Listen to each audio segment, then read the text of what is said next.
Precandidatos Elecciones Generales 2026. Elige informado.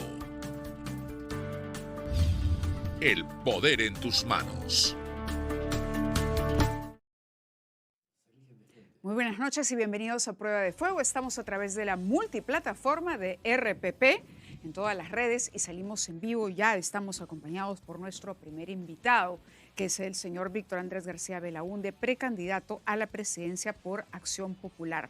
Hay varios temas que abordar con él, pero por supuesto no podemos desligarnos de lo que está ocurriendo en la frontera con Chile, ¿no? El ministro del Interior ha llegado hasta allí, el canciller Hugo de Cela se ha pronunciado también, ya ha señalado que iniciarán algunas gestiones con el homólogo y además con el gobierno del presidente Boric ante lo que podría nuevamente constituir una crisis humanitaria debido a la gran cantidad de indocumentados que abandonarían ese país ante el anuncio del señor Kast, candidato de la derecha chilena, ¿no?, de expulsar a los indocumentados y sobre todo la preferencia que tiene y a las altas probabilidades de que él gane.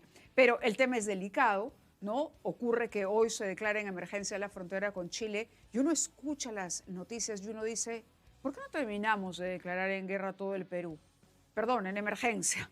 No, yo estoy declarando la guerra, pero no, declarar en emergencia porque, a ver, estado de emergencia para esto, declarar en emergencia los penales, ahora declaramos en emergencia las fronteras, pero si todo está en emergencia, y aquí el tema es, no, es que se han descuidado, no debieron en su momento hacerlo, es decir, no se supone que para eso hay un gobierno para que se responsabilice justamente de la custodia de las fronteras y están ahí a cargo de las personas designadas. Se dice, en emergencia los penales. Hemos hecho redadas, hemos descubierto que hay interruptores de corriente y teléfonos celulares, pero no se supone que eso se debería hacer en tiempos ordinarios. ¿Por qué tenemos que llegar al estado de emergencia para entonces decir, oh, albricias, albricias, hemos descubierto que vamos mal? Las elecciones del próximo año son sin duda una oportunidad, con la complejidad que tienen por la gran cantidad de candidatos, ¿no?, y el hecho de que retornamos a un sistema bicameral, pero son la oportunidad de que los ciudadanos nos empoderemos frente a una clase política que no viene haciendo las cosas bien. Dicho esto, Víctor Andrés García Belaúnde nos dice que él sí, en caso de ganar la candidatura primero en Acción Popular y luego la presidencia, lo quiere hacer bien y nos va a contar cuáles son sus ideas más importantes. Pero quería preguntarle primero o pedirle una impresión sobre lo que esta semana ha ocurrido con dos expresidentes de la República, 4 inquilinos en Barbadillo. ¿Qué lecciones políticas nos deja? Si me permite, Marila, yo quiero tocar el tema un poco de Chile, que Sí. tú has tocado. Sí, por supuesto. Este es un problema, lamentablemente hay mucha demagogia, hay mucha improvisación en los gobiernos en general. Hay que recordar que luego de la reincorporación de Tacna al Perú el año 29, con el canciller Radigamio que fue hasta la frontera y recibió las llaves de la ciudad, y se reincorporó Tacna al Perú, se creó la Guardia Republicana. Y la creó el gobierno de Leguía, ¿para qué? Para que el ejército no esté en las fronteras y que haya una guardia, porque una cosa es que un guardia dispare y otra cosa es que un miembro del ejército dispare en la frontera, al otro lado de la frontera. Son dos cosas diferentes. Entonces, para evitar eso, él creó la Guardia Republicana que cuidaba todas las fronteras del Perú y lo hacía bastante bien. Pero lamentablemente desapareció la Guardia Republicana, la unieron a lo que se llama la Policía Nacional y vemos que la policía no se da abasto para cuidar las fronteras y ahora tenemos que llamar al ejército a que cuide las fronteras, que no es lo ideal. Bueno, pero si llamamos al ejército para que cuide las fronteras, llamamos al ejército para que cuide a las víctimas de la extorsión, llamamos al ejército para todo. Claro que sí. Bueno, eso es una complicación, pero en el caso del ejército de las fronteras, cualquier incidente de las fronteras es un soldado, es el ejército contra otro soldado. Correcto. O sea, ahí empiezan los conflictos, las Sí. guerras empiezan así. Sí. Y así empezó la batalla de Miraflores inclusive. Claro, en realidad el Entonces, tema de fondo va por el desarrollo de las fronteras. así es, así es. Y entonces no hay una Guardia Republicana que cuide las fronteras y ahora ante este demagogo candidato chileno que parecería que va a ser el ganador y que está recogiendo las banderas de otro candidato que no ganó, pero que salió muy bien parado, Parisi, creo que se apellida, y que habló de la inmigración, esto está recogiendo y como quiere ganar, es un demagogo que está buscando una excusa para tener votos y ganar la segunda vuelta en Chile. La realidad es que ha conseguido generar una sensación de Por pánico. supuesto que sí. Y en Chile están preocupados, muy preocupados por las declaraciones, porque un conflicto armado por el Perú nadie lo decía, nosotros no y ellos tampoco. Y lo que ¿Pero están existe haciendo, realmente la posibilidad de es un que conflicto si armado? hay un Porque ejército lo que podría haber es una crisis humanitaria. Sí, lo sé, pero si hay un ejército, lo que decía antes, si hay un ejército frente al otro y empiezan a disparar por algún motivo, empieza la guerra. Ese es el problema, ese es el problema. Por eso es que leí en su momento, creó una guardia republicana porque el guardia finalmente es un guardia y no asume, digamos, la defensa de la patria necesariamente. No cuida la soberanía, es un guardia simplemente que está, en ese momento era una fuerza auxiliar. Bueno, entonces eso sí es peligrosísimo. Ahora bien, lo que ha hecho este señor es una cosa muy grave, Katz, habiendo tenido unas buenas relaciones con Chile, a pesar de que el signo político de Boris es diferente al de nuestros presidentes últimos. Aún así, hay que recordar que Chile nos ayudó a recuperar la presidencia de la Alianza del Pacífico en contra de México. Entonces yo creo que había una buena relación, pero este señor es un demagogo Katz que quiere buscar votos a costa de enfrentarse al Perú y lamentablemente le puede salir muy cara la pretensión de llegar a la presidencia porque va a llegar y el Perú va a rechazar seguramente esa vecindad. Ahora bien, lo que hay que hacer ahí es lo siguiente. Primero, que este señor no tiene derecho a incentivar que 400.000 venezolanos que han entrado a Chile puedan él ponerlos en la frontera con el Perú, porque eso es un choque de todas maneras casi inevitable. Lo que tiene que hacer es, si quiere desprenderse de los venezolanos que hay en Chile, que son 400.000 más o menos. Venezolanos y haitianos, me parece. Pero básicamente, sí, pero mucho más venezolanos que haitianos. Lo que tiene que hacer es embarcarlos y llevarlos a Venezuela o llegar a un acuerdo con Venezuela. Pero ahí hay otro problema, que no necesariamente todos los aviones que llegan con personas que han salido de Venezuela tienen permiso de aterrizar. Exactamente, bueno, pero exactamente, porque claro, Venezuela se ha privado de 9 millones de habitantes de su país, casi 25% de su población, y Venezuela, gracias a eso, hay más comida, hay más vivienda, hay menos presión social dentro de Venezuela. Es una política que ya hizo Castro en su momento, en los años 60, 70. Castro sacó a la gente de fuera, y hay que recordar que Castro, cuando hay 2 policías que ingresan a la Embajada del Perú en el año 81-82, Fidel Castro levanta la guardia de la Embajada del Perú y anuncia que el Perú es una embajada abierta, sin policías, sin guardias, y se llenan de cubanos que buscan salir de Cuba. 10.000 cubanos invadieron la Embajada del Perú en el año 80-82 y muchos fueron los que se fueron con el Marielito famoso a Miami y otros llegaron al Perú. Entonces, esto se puede producir. Lo que están haciendo estos señores es en Venezuela produciendo lo que ya hizo Castro en su momento. Pero este señor Katz parecería que no conoce la historia y está provocando una situación muy complicada.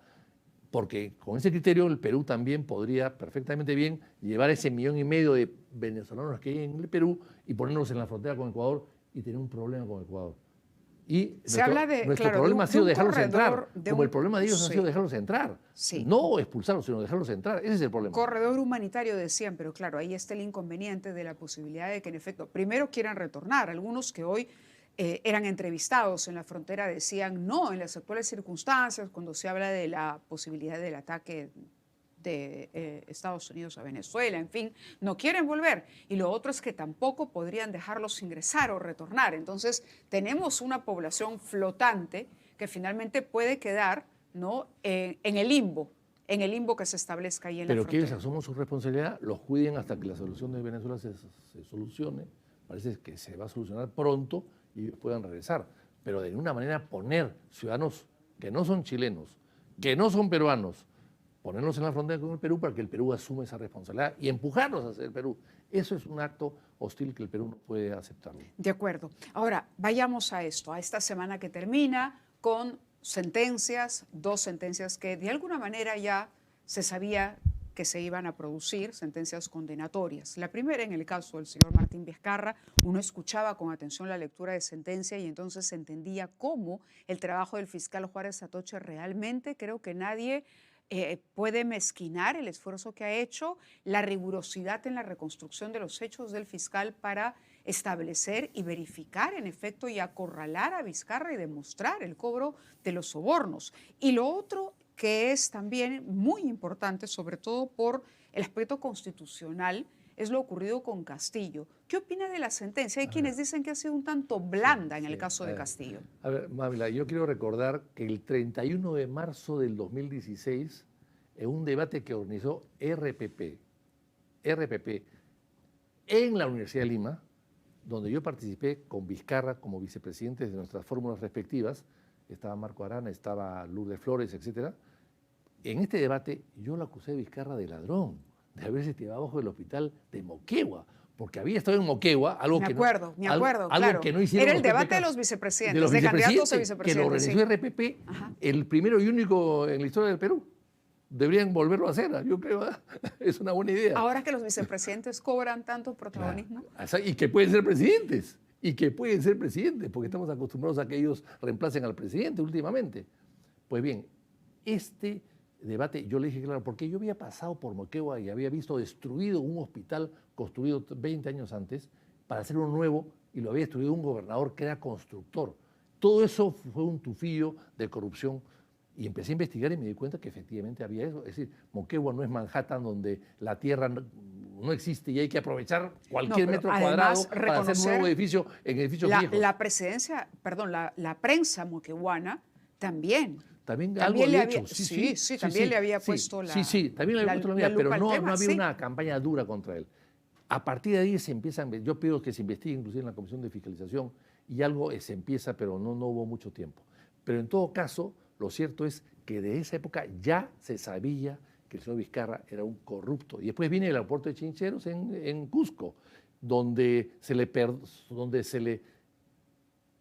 premia al Cunturhuasi que no tenían cierre financiero, que no tenían dinero para hacer el aeropuerto y que se había vencido su contrato, caducado su contrato, y Vizcarra lo pone otra vez el contrato vigente, cambiando las condiciones. Antes era 80% ponía Cunturhuasi, 20% el Estado. Ahora era al revés, a cambio de nada, lo pones otra vez en vigencia para después anularlo nuevamente.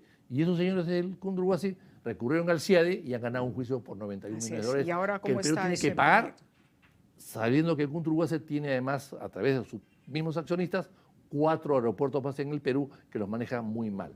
Entonces, yo creo que ahí yo intervine también y le dije rapaz e incapaz en su cara, frente a frente, se lo dije a Vizcarra, y tampoco se hizo mucho. Entonces, yo creo que, y además me atacaron de todo, que estaba favoreciendo a fulano, a sutano, al fujimorismo o al APRE. En fin. Por eso mismo, ¿le ha dado la razón esta semana? Después de 10 años, yo estoy satisfecho, el tiempo me ha dado la razón. Creo que 10 años es mucho para un proceso de esa naturaleza, pero finalmente la justicia ha llegado. Yo creo que está muy bien condenado. Lo único que falta en la sentencia es mostrar una fotografía de Vizcarra contando el dinero. Pero todo está perfectamente bien corroborado y bien especificado y bien comprobado. Así que yo creo que ahí no hay mucho que hacer.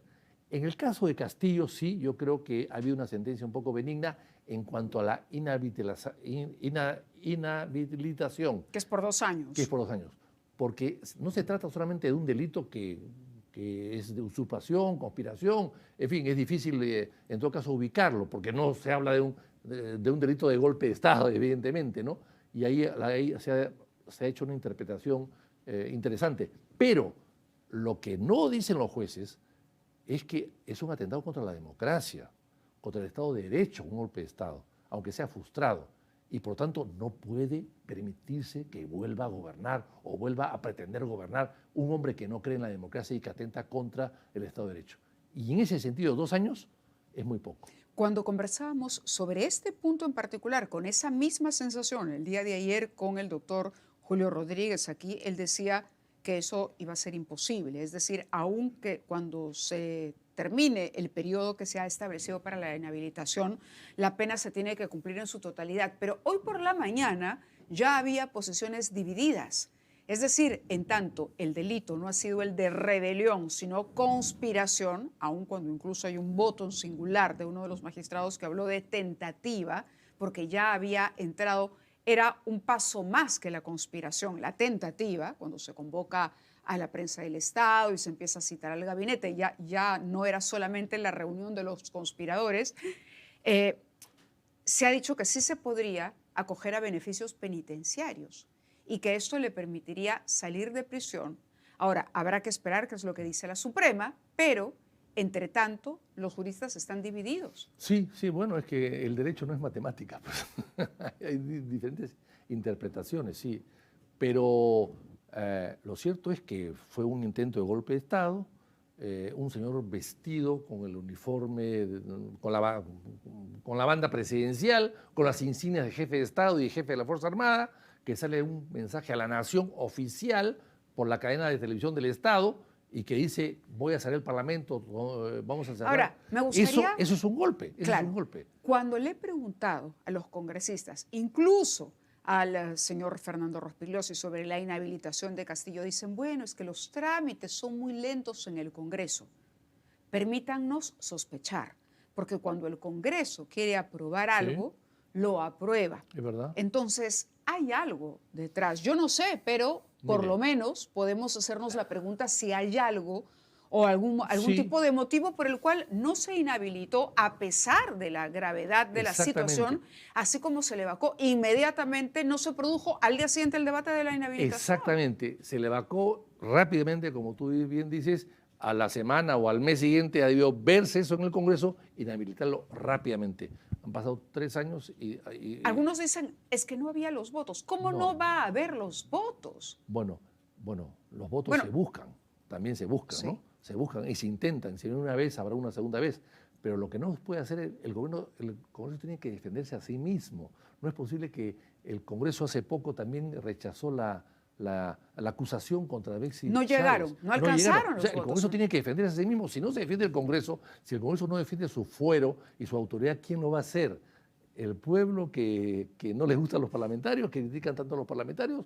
No, pues, ellos tienen que asumir esa función, para eso están allí. Y me da la impresión de que no lo hacen y me parece que está muy mal.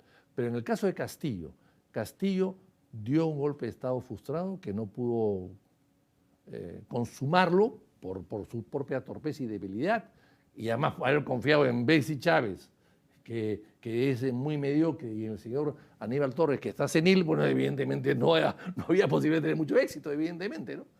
Pero se le ha debido suspender en ese momento, y hay que recordar que la Comisión Lavajato en 9 meses dio una serie de informes, de acusaciones y de informes de culpabilidad en 11 obras de Odebrecht que hasta ahora siguen en el Poder Judicial. O sea, allí sí funcionó el Congreso y el Poder Judicial hasta ahora no termina esos juicios. Entonces, cuando hay voluntad, el Congreso puede trabajar rápidamente. Vayamos a las elecciones entonces en Acción Popular y a lo que está pasando. ¿No? Uno diría que un partido histórico como el de ustedes tendría no una dispersión para elegir a los, digamos, para tener tantos precandidatos, ¿no? Hemos conversado con el señor Martínez, hemos hablado con el señor Barnechea, estamos conversando ahora con usted. ¿Cuándo se define la candidatura? Es este fin de semana, ¿no? Según la ley y las normas establecidas, este domingo se deben elegir, deben ser las elecciones para elegir, en los que eligen delegados, para elegir a los delegados, y en los que eligen directamente a los candidatos, va a ser esa sola elección, el día 30. O sea, el día 30 hay 2 partidos que van a poder definir ya su plancha presidencial y sus candidatos al Congreso.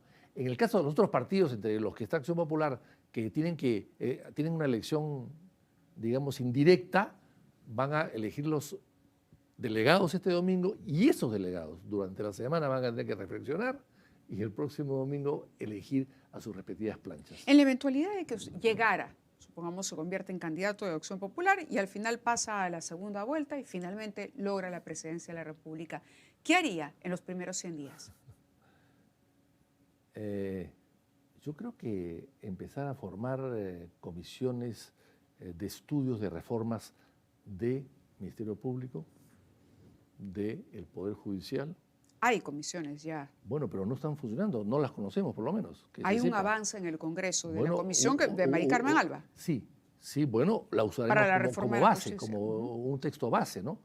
Pero no podemos meter allí, en estas comisiones, a los abogados litigantes, porque tienen clientes importantes y pueden, sin darse cuenta, por decirlo... Sin darse cuenta, podrían no darse cuenta. Bueno, quizás no se dan cuenta, que ellos podrían beneficiarse sin quererlo, digamos, hablando en términos bonitos, sin quererlo, beneficiar a alguno de sus clientes. Eso ha pasado en el pasado y no queremos que pase en el futuro. Correcto, reforma de justicia. Y finalmente, la policía no funciona. O sea, hay que crear un servicio de inteligencia especial, un cuerpo de investigación y de inteligencia nacional que pueda empezar a solucionar los problemas, crear una Guardia Republicana para que cuide las fronteras. Mariano González, otro precandidato a la presidencia y quien ha sido ministro del Interior, en su momento habló de convocar al Consejo de Guerra y declarar enemigo del país al crimen organizado y hacer una lista de organizaciones desde el Tren de Aragua, pasando por los pulpos, los choneros, etcétera, con una declaratoria de guerra abierta. Bueno, pero ¿qué cosa es declaratoria de guerra? No, pero esto para reunir, digamos, en un consejo, mire, Fuerzas Armadas, Policía, Ministerio de Justicia, Ministerio de Economía, en fin, los actores clave. No pueden haber 4.000 fiscales provisionales. No pueden haber... ¿Qué cosa es un fiscal provisional? Un abogado que pasa por la calle y el jefe le dice, oye, ven acá y te voy a poner el fiscal provisional para que resuelvas casos. No pueden haber tantos jueces supernumerarios. O sea, la justicia está mal. La policía no actúa bien. Hemos tenido 8 ministros del Interior en los últimos 2 años con la señora Boluarte. 6 han sido policías y no han solucionado el problema. O sea, no es un tema solamente policial, es un tema mucho más complejo. Y eso hay que tomar decisiones muy drásticas de una reforma y de una intervención directa en los estamentos que tienen que ver mucho con ¿Cuál la va a lucha? ser la posición de la bancada ahora que toca el tema de la inseguridad y que está pendiente que se discute en el Pleno el asunto de Reinfo para la extensión? El gobierno ha insinuado que observará si es que no se acoge a la sugerencia de que el tiempo no sea tan largo, que no se llegue al 27. ¿La bancada de Acción Popular va a apoyar eso? ¿Está en esa línea? Yo no tengo mucha relación con la bancada, así que no sé qué cosas van a hacer. Yo lo que sí le ¿Pero puedo qué decir, debería pasar entonces? no se iba a prolongar. O sea, vive prolongándose hace 20 años. Pero lo que hay que hacer es otra cosa. Hay que crear un estanco del oro.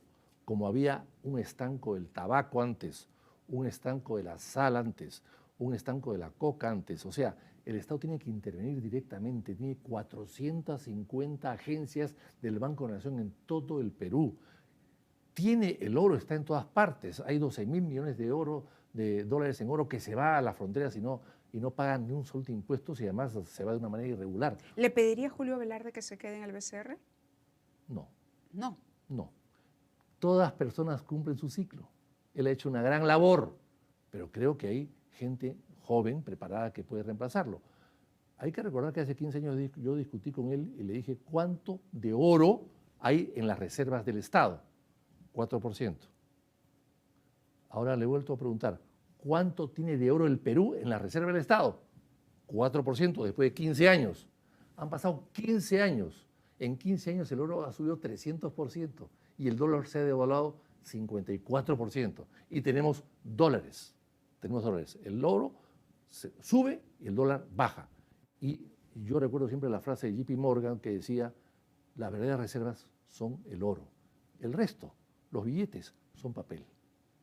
Ahora, hay otro tema importante y otro reto grande para el próximo presidente de la República que tiene que ver con este supersenado que podría elegirse y con la conformación del Congreso y de pronto con el hecho de que al presidente se le puede vacar simplemente por cuestión de votos. El tema de la incapacidad moral todavía es una puerta frágil. Qué interesante pregunta. Muy interesante pregunta, y eso también habría que plantearlo. Hay demasiadas cosas que plantear cuando uno llega al poder. Un presidente, claro, con respaldo popular podría, en cualquier caso, pero lo que yo plantearía también rápidamente, sí, no sé si al día siguiente o al mes siguiente, pero rápidamente, es una norma que cambie la situación siguiente. Primero, se ha creado un mal precedente al vacar a la señora Boluarte, que yo feliz que se haya ido, por supuesto, pero no es el tema ese. al vacarla por incapacidad no moral, que ya había absuelto de eso, los roles, la cirugía, los viajes, eso ya había sido absuelto, sino por incapacidad de gestión. Claro. Y eso no se puede hacer. O sea, claro. Es un pésimo antecedente. Pero, Vacar y a un eso no está presidente establecido en la Constitución. La no Constitución está, además, habla además, de incapacidad moral permanente. Exactamente. Porque, a ver, la pregunta era clave y aquí hacemos la reflexión, ¿no? Si mañana ocurriera algo como lo que sirvió de detonante para la vacancia de Dina Boluarte, como fue el ataque a esta orquesta de cumbia, ¿no? Que dijo, ya, colmó y sirvió un poco como, ok, ya, sea, marcamos distancia y aprovechamos. Agua Marina se tiró bajo una presidencia. Correcto. No me parece si que mañana, sea bueno. No quiera Dios que ocurra esto, pero se repitiera, ¿eso no podría ser motivo para vacar al señor Gerí? Claro que sí, el señor Gerí lo pueden vacar por cualquier cosa mañana. Por eso, incapacidad de gestión. Por cualquier cosa, por eso mismo. Porque por incapacidad de gestión al señor Castillo nadie lo vacó. Exactamente, por incapacidad de gestión se puede vacar a cualquiera en el futuro y eso es peligrosísimo porque le quita estabilidad a cualquier gobierno. Ahora, hay un recurso que ha presentado el abogado de Dina Boluarte. Ellos pretenden incluso ir ahora, a pesar de que renegaron de ella, a la justicia internacional. Pero lo que deben hacer, si quieren los parlamentarios actuales corregir este error que han cometido, o este exceso en todo caso, que presenten un proyecto de ley para modificar la Constitución para que sea verdadera capacidad moral, y la capacidad moral, incapacidad moral, por supuesto, con detalles, ¿no? Con detalles, pidiendo algunos requisitos adicionales, pero sobre todo que el vicepresidente, si asume la presidencia, convoque elecciones rápidamente. ¿Por qué? Porque todos los presidentes o todos los congresistas lo que quieren es que su congresista sea presidente del Perú. Y fomentan ellos desde el gobierno o desde el Parlamento, están fomentando ellos la vacancia para uno de ellos subir.